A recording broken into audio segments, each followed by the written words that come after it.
पातर पातर माकर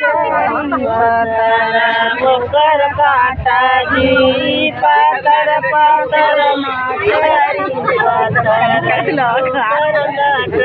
दुल्हे का बहिन एतनी मोटी का बौना जनाई हो दुल्हे का बहिन एतनी मोटी का बौना जनाई हो दुल्हे का बहिन एतनी मोटी का बौना जनाई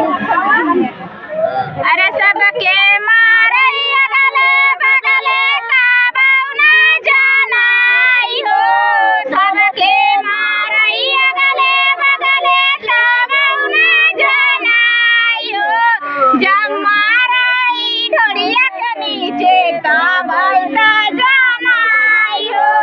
जब माराई ढोड़िया के नीचे का बौना जनाई हो